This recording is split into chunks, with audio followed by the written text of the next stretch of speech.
काल को त्यागना चाहिए। राहु काल को छोड़ करके अन्य किसी भी समय में पूजन किया जा सकता है। तो मतलब बहनों को इंतजार भी करना होगा, क्योंकि उस दिन व्रत रखने की भी प्रथा है और कहते हैं कि भाई और बहन इस दिन दोनों व्रत रखते हैं, क्योंकि रक्षाबंधन पर तो सिर्फ बहनें व्रत रखती हैं जब तक भाई की कलाई पर राखी नहीं बांध देती हैं, लेकिन जब तक तिलक नहीं हो जाता ना भाई कुछ खाता है ना बहन।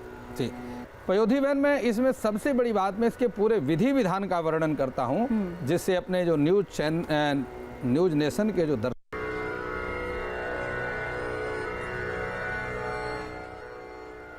नमस्कार, भाई दूज पर हमारी इस खास पेशकश में आप सभी का स्वागत है। मैं हूं आपके साथ पयोधी शशि। भाई बहन का रिश्ता, ये रिश्ता जितना पवित्र होता है उतनी ही इसमें नोकझोंक होती है, अपार प्रेम होता है और एक दूसरे की सुरक्षा के लिए संकल्प होता है। और ऐसे ही संकल्प का त्यौहार है भाई दूज का त्यौहार। और इसी पर आज हम जानेंगे कि आखिर कैसे इस पूरे त्यौहार को मनाया जाए, इसकी महत्वता क्या होती है, क्या पूरी विधि होती है। और ये जानने के लिए इस वक्त मेरे साथ मौजूद हैं शास्त्री जी, राजकुमार शास्त्री जी। आपका बहुत बहुत स्वागत है। प्रणाम। तो सबसे पहले मैं आपसे यही हम समझना चाहेंगे कि आप हमारे दर्शकों को बताएं कि क्या महत्व है इस त्यौहार का। हम भाई दूज का जो त्यौहार है ये उसके विपरीत है।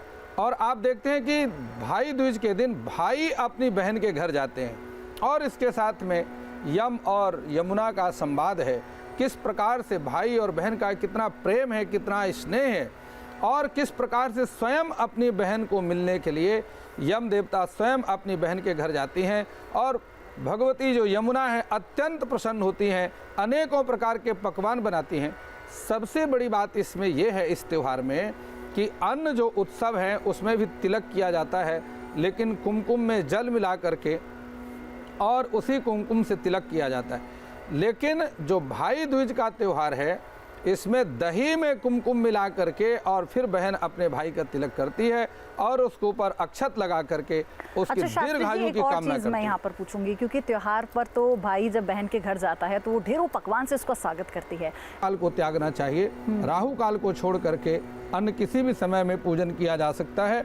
तो मतलब बहनों को इंतजार भी करना होगा, क्योंकि उस दिन व्रत रखने की भी प्रथा है और कहते हैं कि भाई और बहन इस दिन दोनों व्रत रखते हैं, क्योंकि रक्षाबंधन पर तो सिर्फ बहनें व्रत रखती हैं जब तक भाई की कलाई पर राखी नहीं बांध देती हैं, लेकिन जब तक तिलक नहीं हो जाता ना भाई कुछ खाता है ना बहन। जी पयोधी बहन, मैं इसमें सबसे बड़ी बात मैं इसके पूरे विधि विधान का वर्णन करता हूँ, जिससे अपने जो न्यूज नेशन के जो दर्शक हैं उनको ये पूरी विधि विधान भी मालूम होना चाहिए कि किस विधि से बहन को अपने भाई की मंगल कामना के लिए तिलक करना चाहिए। तो आपको सबसे पहले बता दूं कि तिलक करने का जो सर्वप्रथम बहन जो है वो स्नान आदि से शुद्ध हो करके और भगवान गौरी गणेश और भगवान विष्णु का पूजन करे। जिस प्रकार हमने यहाँ पर देखे भगवान गणपति भी विराजमान हैं, भगवती लक्ष्मी माता भी विराजमान हैं, और देखिए हमने यहाँ पर अखंड दीप भी जला करके रखा हुआ है और मंगल कलश यह भी हमारे पास में स्थापित है। और सबसे बड़ी बात है आपको बता दूं, ये देखिए हमने दही की यहाँ पर व्यवस्था किया हुआ है। ये दही है और इस दही में हम जो है कुमकुम मिला करके, ये हमारे पास में कुमकुम भी है और दही भी है, तो कुमकुम और दही मिला करके बहन अपने भाई का तिलक करती हैं। और उसके बाद चूँकि लक्ष्मी की प्राप्ति के लिए, धन समृद्धि की वृद्धि के लिए ये अक्षत है हमारे पास में, जो कि अक्षत लगा करके मंगल कामना की जाती है। तिलक दीर्घायु के लिए है। जो हम तिलक करते हैं वो इसलिए कि हमारा जो भाई है वो दीर्घायु को प्राप्त करे, और उसके ऊपर हम अक्षत लगाते हैं। अक्षत इसलिए लगाते हैं वह धन धान से समृद्ध बना रहे, संपन्नता को प्राप्त करता रहे।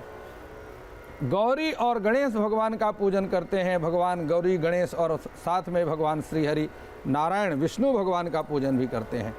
अब इस सारी पूजन के उपरांत भगवान विष्णु का पूजन करने के बाद जो बहन है वो अपने भाई के दीर्घायु के लिए महामृत्युंजय मंत्र का उच्चारण करती है।